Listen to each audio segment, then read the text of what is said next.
미국이 공산화되고 있다면 믿으시겠습니까? 왜 트럼프 대통령이 사력을 다해 미국 사회를 변화시키기 위해서 노력하는지 아십니까?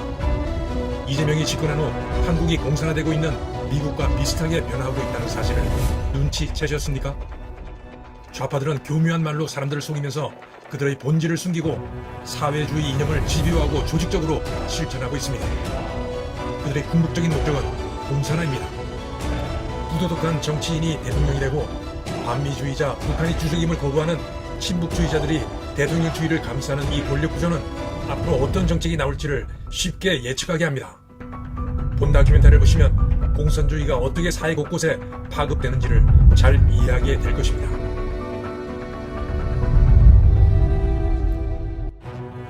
제가 요약해서 보여드리는 이 다큐멘터리 영화 아젠다 1, 아젠다 2는 미국이 어떻게 적용화되고 있는지를 보여주는 충격적인 영상입니다. 동시에 이재명 정권에서 한국 사회가 어떻게 변할지를 예측하게 해주는 영화입니다.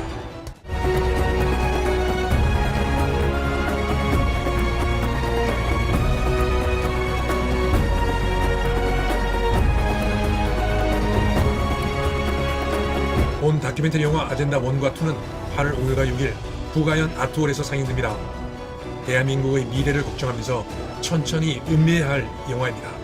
Their entire purpose was to detach our culture from any moral anchors whatsoever.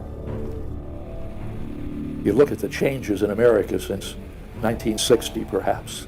The whole culture has been transformed. The left wants you to think that the cultural changes that have taken place in America since the 1960s have done nothing but progress us forward toward a brave new world. They look at what holds society together, they understand it, but they don't want that. They want change, and they will subvert and rot every good and decent thing we believe in because they have a vision for a new society, and that must mean the replacement of the old society. This film will show that the brave new world they seek is nothing more than the failed policies and ideologies of the communism that enslaved over a third of the world's population during the 20th century. Was The Naked Communist by Cleon Skousen, who had been a former FBI agent. And inside the book, it documented 45 current communist goals from 1958. And as I slowly read through the list, seeing how specific their agenda had been to subvert us on the inside, I couldn't believe it.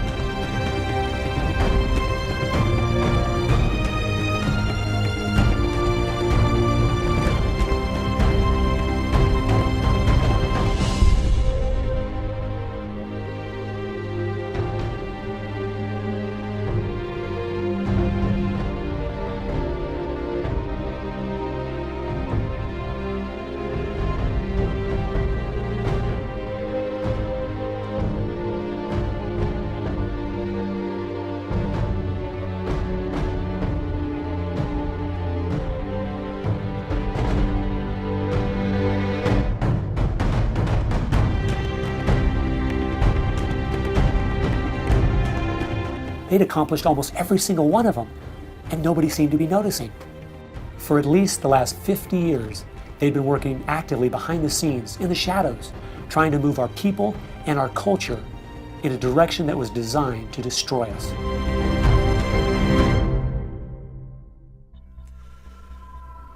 Someone needed to find out the truth of what had happened to our country. Could all of these very specific goals have been accomplished by accident?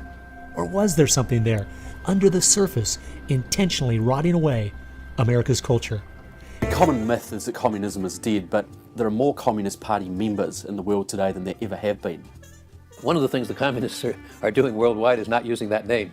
And so what we have is people with some of the same ideas masquerading in the United States under a variety of names.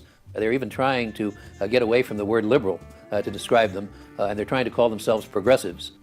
If you go to the American Communist Party website, all of the programs and policies they support are progressive.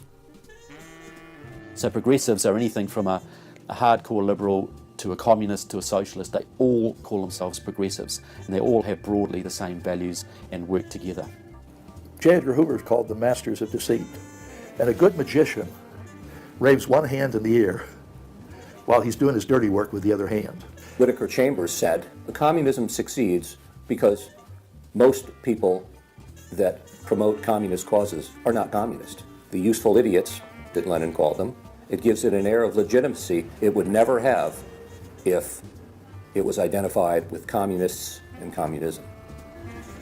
So why has it been so easy for them to get people on the left who aren't communists to push forward their agenda? Once I looked at the political scale, it all started to make sense. On the far left, you have 100% government, and on the far right, zero government. Anarchy is no government and doesn't make sense at all. On the far left, you have socialism, communism, and Nazism, all systems that have a socialist form of government with only slight variances between them. Traditionally, Republicans were slightly to the right of center, and Democrats were slightly to the left.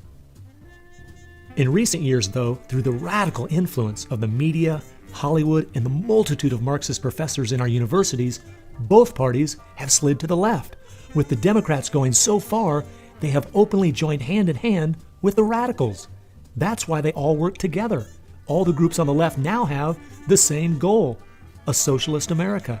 I thought we were over communism. I thought, okay, we won that battle. The Berlin Wall came down. Ronald Reagan won the day. We've got to look and see how he fought this, because we're fighting it again on American soil. Not hostilely attacking us like we feared in the Cold War. It is from within. And it has no opposition, none. And that's the frightening thing. I think one of the reasons this has happened is because there's so much confusion surrounding the word communism. Technically speaking, communism is simply the final phase and goal of socialism. And socialism is best described by two words: big government. Government controls almost everything, and they use this power to take things by force from one person and give it to another. The liberals in America sincerely believe that this isn't evil at all. It is what will finally make things fair and just. There's only one problem that pulls some of us away from this wonderful utopian vision: history. From history, we see that whether it was Hitler's National Socialism or Stalin's Soviet Socialism, socialism by whatever name and in all its forms is the ultimate evil. Sooner or later, it destroys everything in its path: law, morality, family, prosperity, productivity, education, incentive, and finally life itself. The problem with socialism is that it creates the conditions for a Stalin or a Hitler to come to power.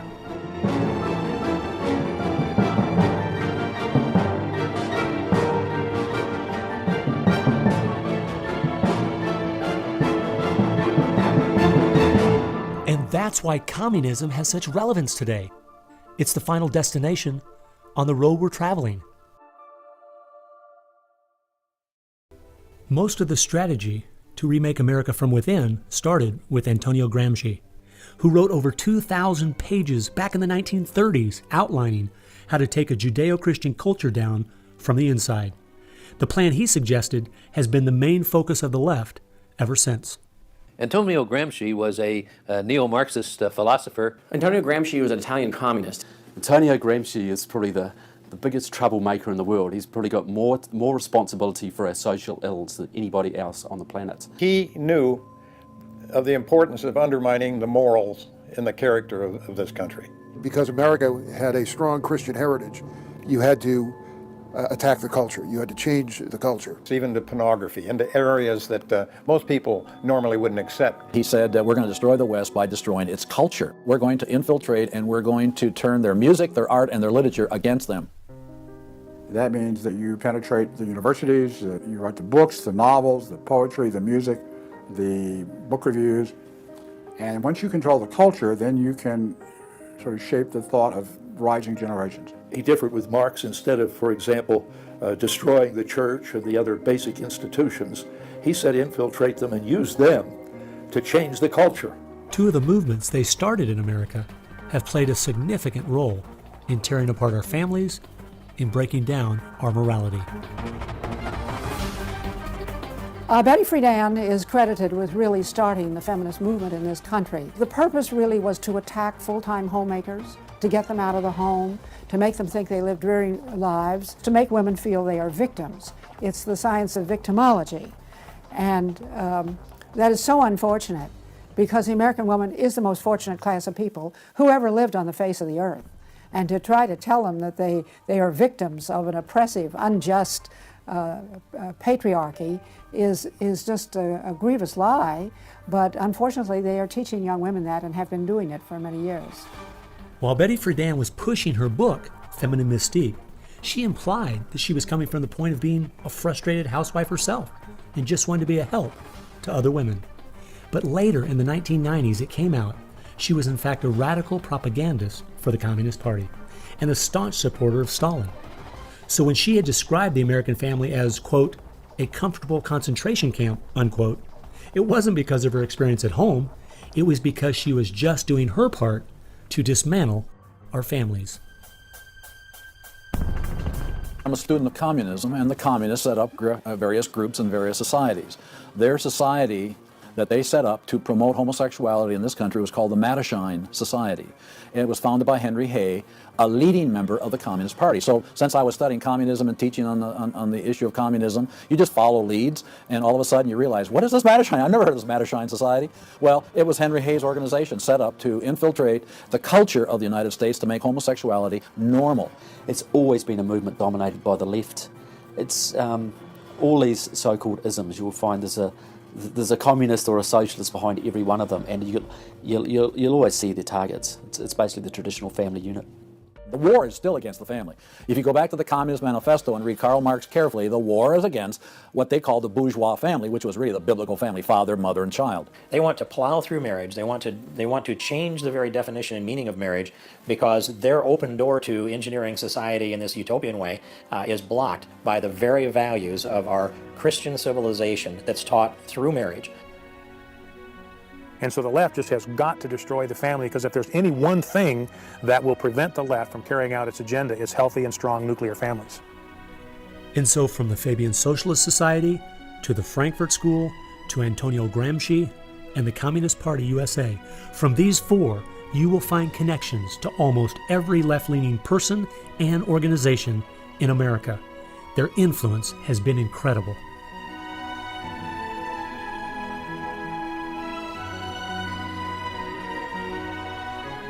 It was in the 1960s, all the groups on the left seemed to realize Antonio Gramsci was right. In a Judeo-Christian society, you will never be able to persuade people to rise up in a Marxist revolution and start killing each other off. The only way to take the culture down is through penetrating the institutions of influence to change the people from within.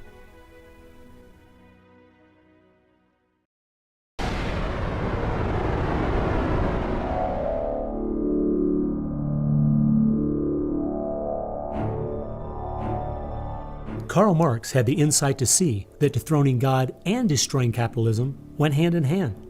As you attempt to dethrone God by erasing the morality in a society and destroying his institutions, the family and the church, you are destroying capitalism. Because as the families fall apart and the church loses its influence, society starts to crumble.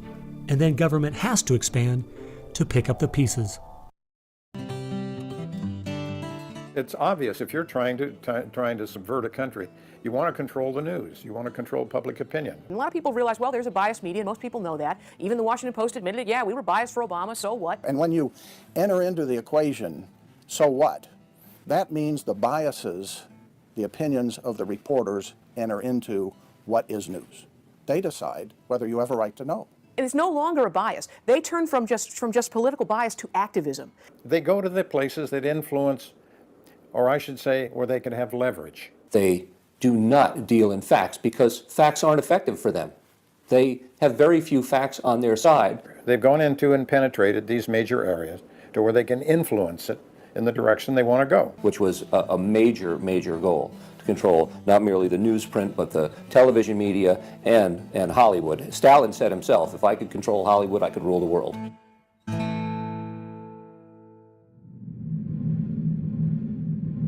Children are always the first targets of anybody trying to bring down a system.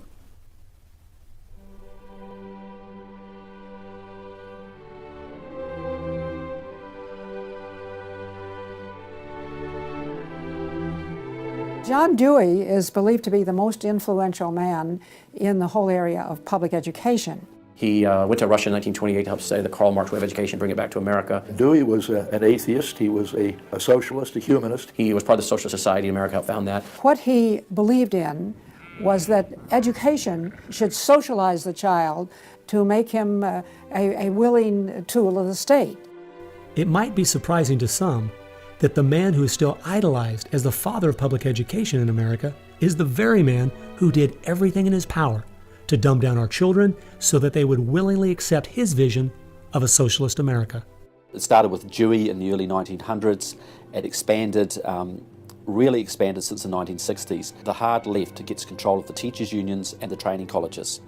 If you've got those two institutions, you can pretty much dictate all educational policy. They discovered that they could do more to remake our country by going into the schools than they could by throwing bombs.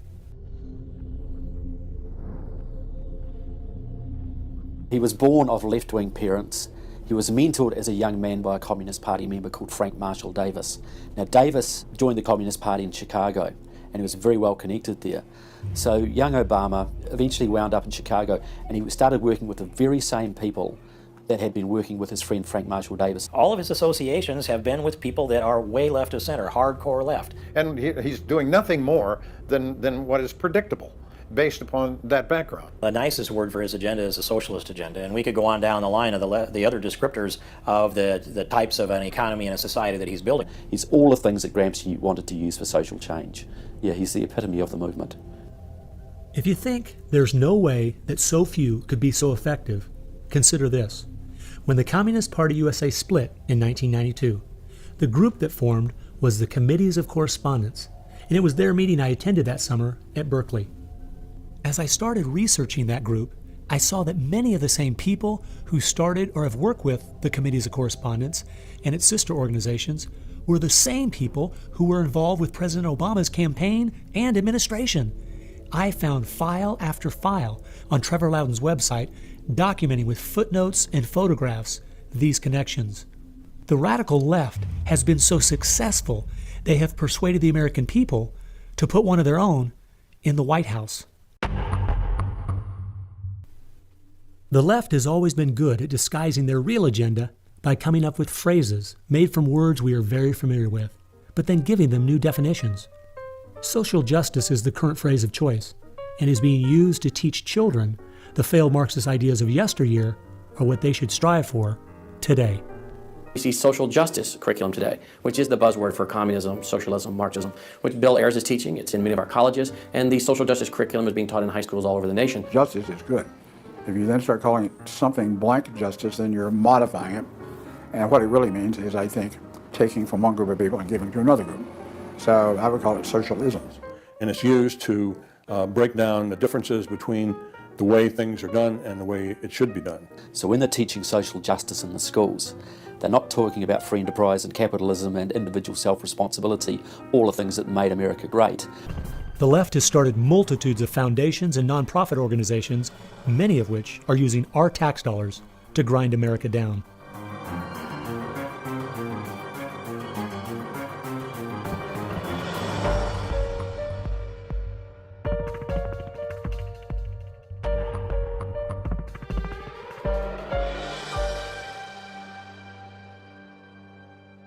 They use all kinds of patriotic words to masquerade an extreme leftist orientation, which, if anything, would enslave the people in the same kinds of things with the same kind of ultimate results as communism had.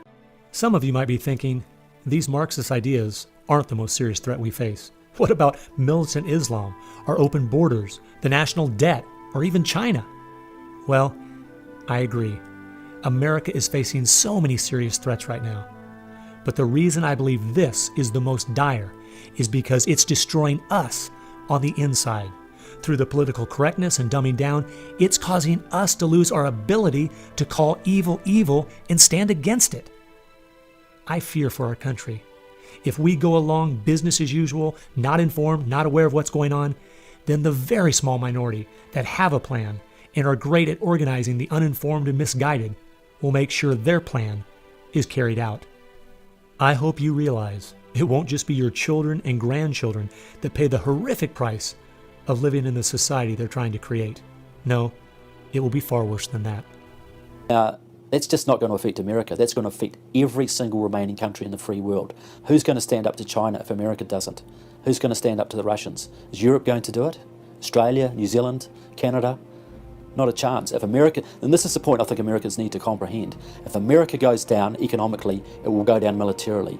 If America goes down militarily, we all go down. The free world is finished, and it'll be finished for a very, very long time.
If we don't stop them. This is not just a fight for the United States of America. This is a fight for civilization itself. It's everything Karl Marx dreamed of before our very eyes. I think they've pushed us over the cliff in ever since. America isn't going to fall. We are falling.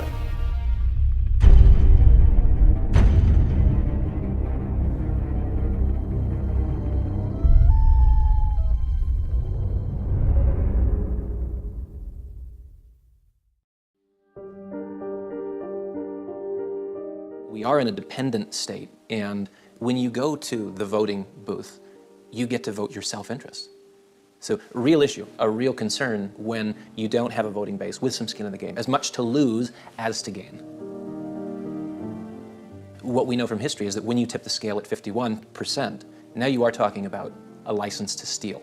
You're talking about that 51% tyranny that de Tocqueville was so concerned about. The democracy, for all its benefits, the main challenge is you get to the point where you have a 51% tyranny. I think that it's underappreciated in our society just how extensive the damage of the welfare state is. And I think that when you look into the heart of the liberal and what they do to our society in the name of social justice or in the name of equality, it's evil will. When a government is working as hard as possible to create dependency in their citizens, you know that their real aim is to eliminate freedom, because no man is truly free that is unable to provide for himself. The dollar in America today, it takes 98 of them to buy what $1 did in 1913 when the Federal Reserve System was enacted into law. That is theft. The fifth plank of the Communist Manifesto is to create a central bank. Ours was created in 1913 and is called the Federal Reserve. You say Federal Reserve, and I think most Americans think that's part of the government. But of course, the Federal Reserve Bank isn't part of the government. The Federal Reserve is a private bank. It's not a government institution. It's as federal as Federal Express. I'm sure the individuals involved would fit nicely into my chart if we knew their names, but we have allowed them to remain anonymous. They also tell us we do not have the authority to audit them to see how much of our money they have printed, even though with each bill they print, inflation soars. At the current rate of inflation, which most think is very modest, things go up in price 10 times every 50 years. My grandfather bought a nice house in 1915 for $4,500. My father bought a nice house in 1965 for $45,000. And my house today is $450,000. So if the rates of inflation just stay like they are, my grandson's house will cost him $4.5 million, and his grandson's $45 million. Inflation is a tax. It's a hidden tax. And so it steals from people who have saved, when they finally retire at the end of a lifespan, all this money that they put aside doesn't buy anything anymore. Houses haven't gotten more expensive. The dollar has just lost 97% of its value over the last 100 years. 1 ounce of gold would buy 300 loaves of bread 2,000 years ago, and an ounce of gold today will buy 300 loaves of bread. Prices rarely change. What's happened is the Federal Reserve has been quietly stealing our wealth while we believe their lie that inflation is normal. It wasn't normal for the first 6,000 years of Earth history. It magically started in America in 1913. Our economic system today is based on Keynesian economics. John Maynard Keynes is the father of it. If there is any doubt to the purposefulness of our economic situation, listen to this. He said, quote, "By a continuing process of inflation, governments can confiscate secretly and unobserved an important part of the wealth of their citizens." Lenin was certainly right. There is no subtler, no surer means of overturning the existing basis of society than to debauch its currency. The process engages all the hidden forces of economic law on the side of destruction, and it does it in a manner which not one man in a million is able to diagnose, unquote. The second plank of the Communist Manifesto is to implement a graduated income tax. Ours was placed into law in 1914.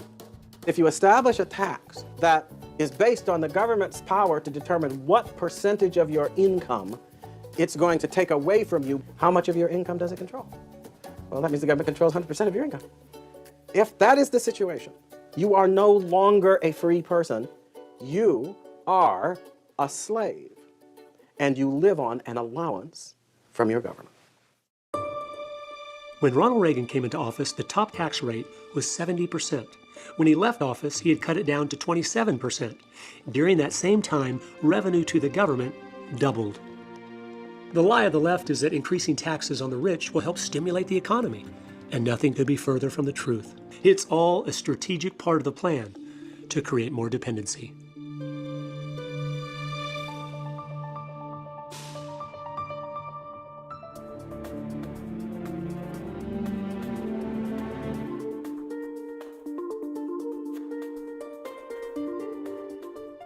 People wonder why our free enterprise system isn't working anymore.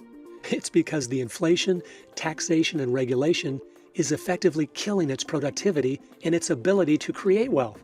So now people talk about redistributing the wealth we have instead of creating more. Every single person in the world could be a millionaire. Wealth is created by hard work, creativity, and ingenuity. The lie that it's a fixed pie is perpetrated by those that seek to pit the have-nots against the haves. If you add up all the debts and obligations our government has placed on us, every single individual owes over $650,000, which obviously isn't ever going to be paid back. That's the nature of bankruptcy. And as one writer used to say, how did you go bankrupt? Well, very slowly, and then all at once. You go back to the fall of the Soviet Union. Suddenly, if you were from that side of things, from the communist side of things, you're looking at the world, and there's only one superpower left, and it's the United States of America. It is the only nation on earth that is built on the ideals of limited government, free enterprise, individual liberty, private property rights. So now you've got this one superpower that is completely opposed to everything you believe in. What do?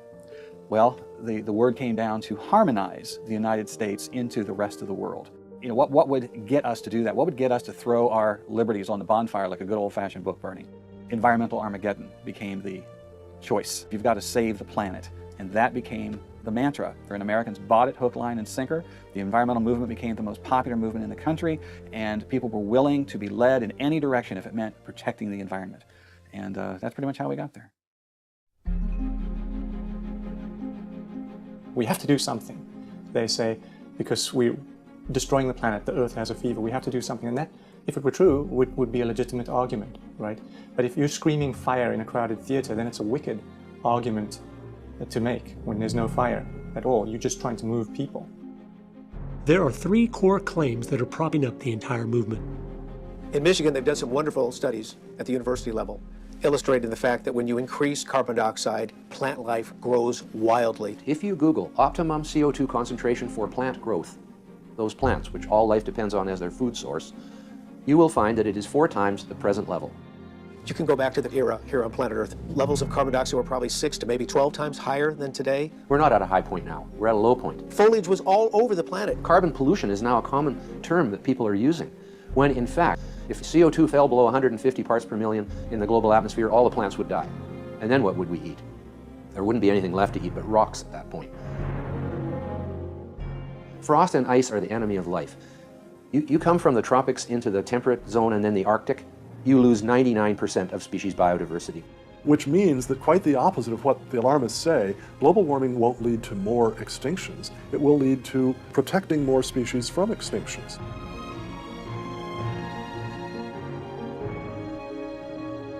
Over 115 different countries and territories are dying off by not having the 2.1 children per woman that is necessary for a country to survive. Population has increased in recent years because of modern medicine, and our environment has become so much cleaner. The world could easily handle 100 billion people, but it will never even reach 10 billion. As soon as this generation of elderly start dying off, population will decline for as far as the demographer's eye can see. You know, you could move the entire population of the globe to the state of Texas, use a third of it for living space, a third for factories and workplaces, and another third for recreation, and you could leave the entire rest of the world completely uninhabited.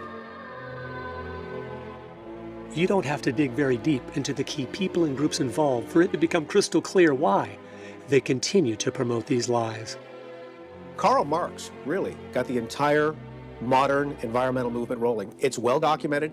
In fact, you can go back to 1883, a paper that was written by Frederick Engels and Karl Marx, Dialectics of Nature. They talk about global cooling. They were trying to scare people into believing that mankind's pollution was going to put the Earth into a free fall temperature-wise, and there would be no life whatsoever. Ray Lankester studies at the feet of Karl Marx and comes up with a saying that is really, I mean, it's at the heart of the environmental movement today. Humans are the insurgent sons of nature. Interestingly, Ray Lankester had a disciple who was named Arthur Tainsley. Arthur Tainsley coined the term ecology. The word ecology was essentially fashioned by a disciple of Karl Marx. And it keeps going. Earth Day is celebrated on April 22nd each year because that was Vladimir Lenin, the founder of the Soviet Union's birthday. And Gus Hall, who wrote the book Ecology that helped get the movement rolling, was the head of the Communist Party USA. The modern engine of the environmental movement is the United Nations. You have to remember, the United Nations Charter was written by Alger Hiss, one of the most notorious Soviet spies working in the FDR administration. People don't know that.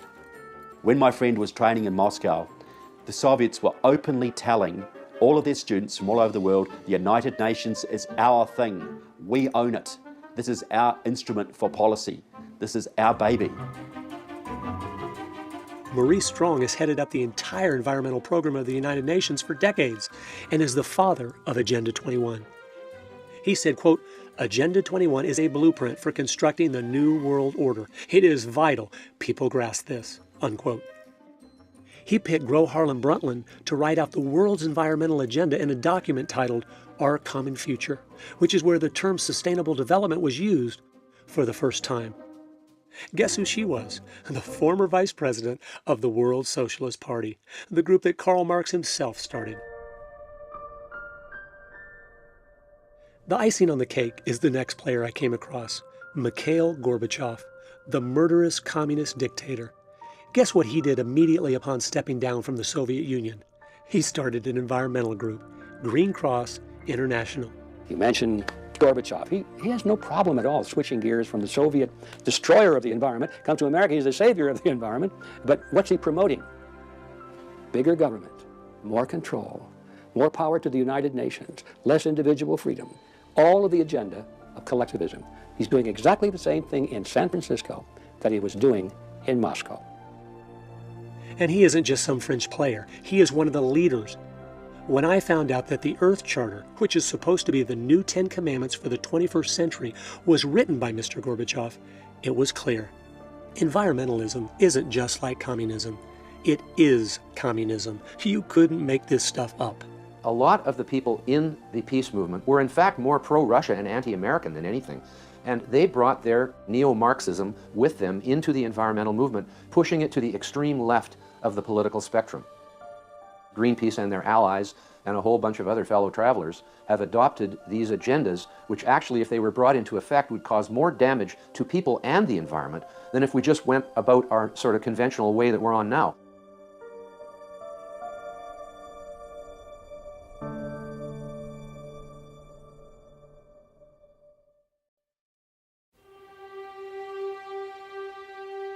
In 1995, the Marxists, Democratic Socialists of America, 7,000 members, Gramsciist communists, they believe in revolution through infiltration, they took over the AFL-CIO. They took over the American Labour Movement, and they put their member, John Sweeney, in as president. And now their protege, Richard Trumka, runs it for them. What they did, they then took over every single major labour union in the country, and that leverage enabled them to take over the Democratic Party. Because there's hardly a Democrat at any level in this country, from county commission to federal, who doesn't owe his job to the unions. For money, for manpower, for get out the vote, even for vote fraud. They mounted a purge at the higher levels of all the Southern Dixiecrats, the Conservative Democrats, the moderate Democrats, and now the Marxists, through the unions, have completely taken over the higher reaches of the Democratic Party. So you've got 20,000 card-carrying communists in your country are dictating the policies of the Democratic Party, which is controlling the lives of 300 million Americans. If this is hard to believe, I encourage you to go to the Communist Party USA's People's World or the Democratic Socialists of America's Democratic Left, and you will see every single issue they are promoting today will be the exact issues the Democrats will be putting on the floor of Congress tomorrow. And you've got all these loyal Democrats out there, good patriotic people, who still think they're voting for Harry Truman and JFK. Look, by the standards of today, do you think Harry Truman or JFK would have a chance in today's Democratic Party? Those guys today would probably be in the Tea Party. Yet their party is now run by communists, and all these loyal Democrats all over this country are still voting on party lines and basically voting for Marxists and anti-Americans because they do not understand their party has been taken over. It's no longer just an opposing party with different views. It is our enemy working as fast and furious as they can to finish the quiet revolution that started over 100 years ago. And that is why every issue is being used against us as a weapon to destroy.